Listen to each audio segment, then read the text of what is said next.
नमस्कार विद्यार्थी मित्रांनो, MTS ऑनलाईन अकॅडमीमध्ये आपलं स्वागत करतो। मी अजित सलगर, लेखक संपूर्ण भूगोल।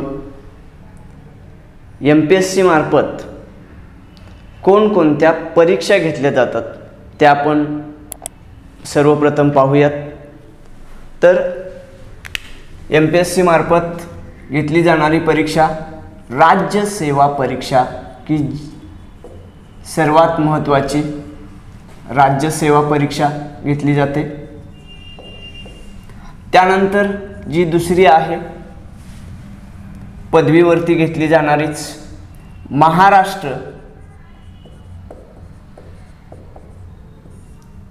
दुय्यम सेवा गट ब परीक्षा अराजपत्रित पदांसाठी ही क्लास 2 ची परीक्षा घेतली जाते। तिसरी जी आहे महाराष्ट्र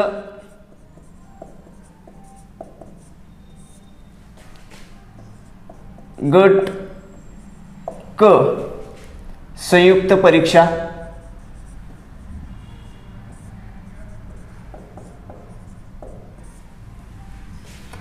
चौथी जी आहे महाराष्ट्र वन सेवा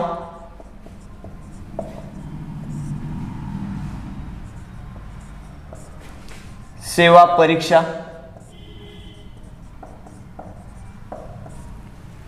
पाचवी महाराष्ट्र कृषि सेवा परीक्षा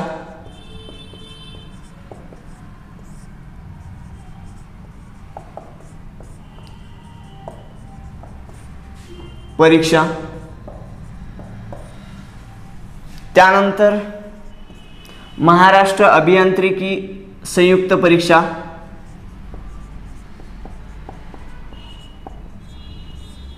अभियांत्रिकी परीक्षा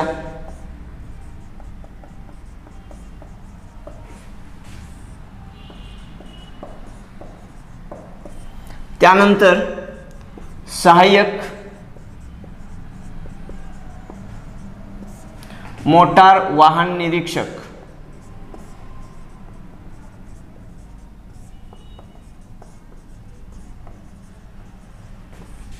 परीक्षा। याबरोबरच न्यायाधीश पदासाठी इतरही परीक्षा घेतल्या जातात। पण या ज्या परीक्षा आहेत त्यामधून सर्वसाधारणपणे कोणकोणती पदं भरली जातात हे जे आहे संयुक्त, याच्यामध्ये कोणती आहेत? गट ब मध्ये PSI, STI आणि ASO ही या तिन्हींच्यासाठी संयुक्त असते। गट क मध्ये दुय्यम निरीक्षक राज्य उत्पादन शुल्क म्हणजेच ESI, excise inspector, excise sub inspector. त्यानंतर मंत्रालय क्लर्क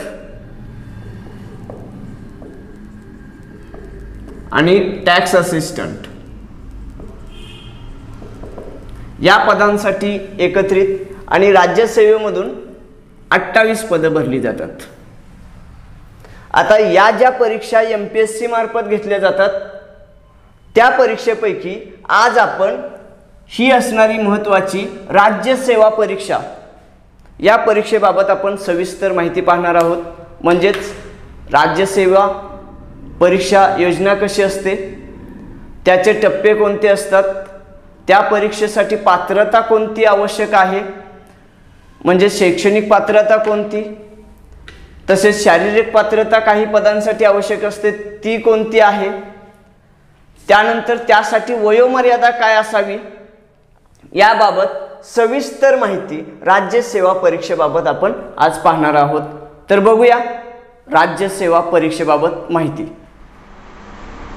तर मित्रांनो, राज्य सेवेमधून जी 28 पदं भरली जातात त्यापैकी वर्ग 1 ची 14 पदं आहेत आणि वर्ग 2 ची 14 पदं आहेत। तर वर्ग 1 ची म्हणजेच क्लास 1 पदं कोणकोणती आहेत ते आपण बघूयात। वर्ग 1 चं पद उपसंचालक प्रकल्प अधिकारी श्रेणी 1 म्हणजे आदिवासी विकास प्रकल्प अधिकारी असतात हे।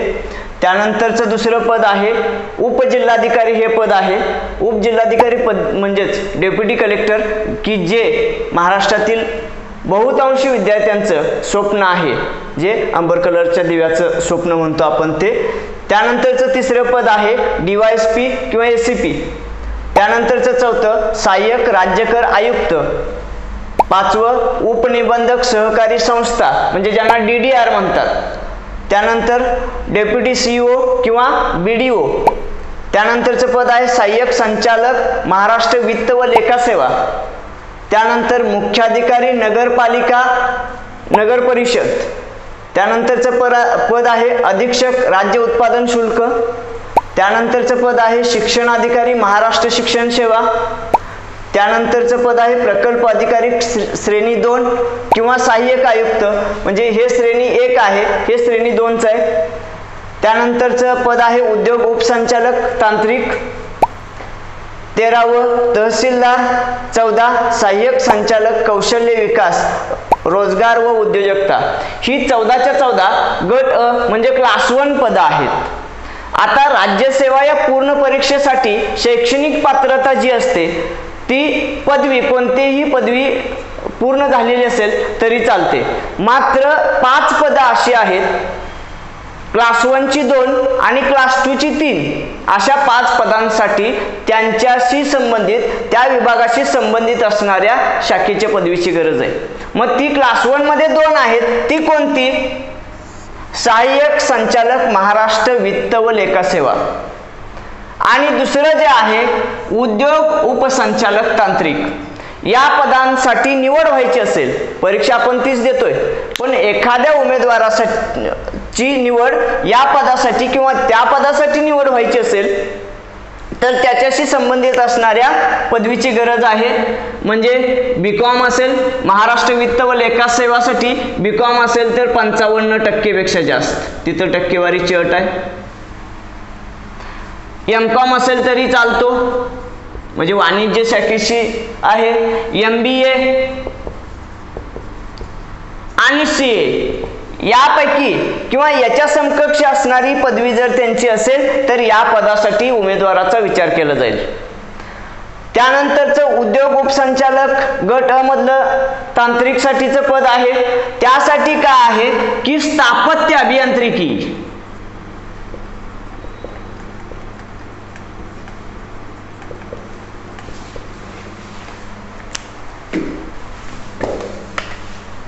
त्यानंतर स्थापत्य अभियांत्रिकी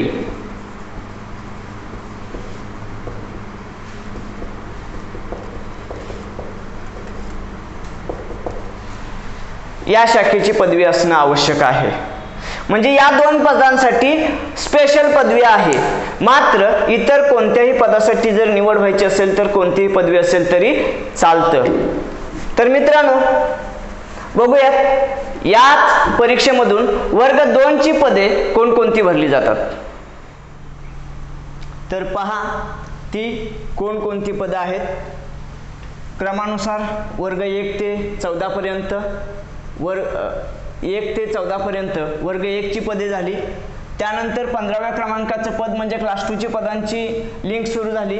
क्लास 2 मधलं उपशिक्षणाधिकारी महाराष्ट्र शिक्षण सेवा, त्यानंतर कक्ष अधिकारी, त्यानंतर सहाय्यक प्रादेशिक परिवहन अधिकारी, त्यानंतर लेखा अधिकारी महाराष्ट्र वित्त व लेखा सेवा, त्यानंतर सहाय्यक गट विकास अधिकारी, त्यानंतर मुख्याधिकारी नगरपालिका किंवा नगर परिषद गट ब, त्यानंतर सहाय्यक निबंधक सहकारी संस्था, त्यानंतर उप अधीक्षक भूमी अभिलेख, त्यानंतर उप अधीक्षक राज्य उत्पादन शुल्क, त्यानंतरचं पद आहे सहाय्यक आयुक्त राज्य उत्पादन शुल्क, त्यानंतरचं पद कौशल्य विकास रोजगार व उद्योजकता मार्गदर्शन अधिकारी, त्यानंतरचं पद आहे उद्योग अधिकारी तांत्रिक, त्यानंतरचं पद आहे सहाय्यक प्रकल्प अधिकारी किंवा सांख्यिकी अधिकारी किंवा प्रशासकीय अधिकारी किंवा संशोधन अधिकारी, त्यानंतरचं पद आहे 28व्या क्रमांकाचं नायब तहसीलदार. ही सर्वच्या सर्व पदं क्लास 2 आहेत.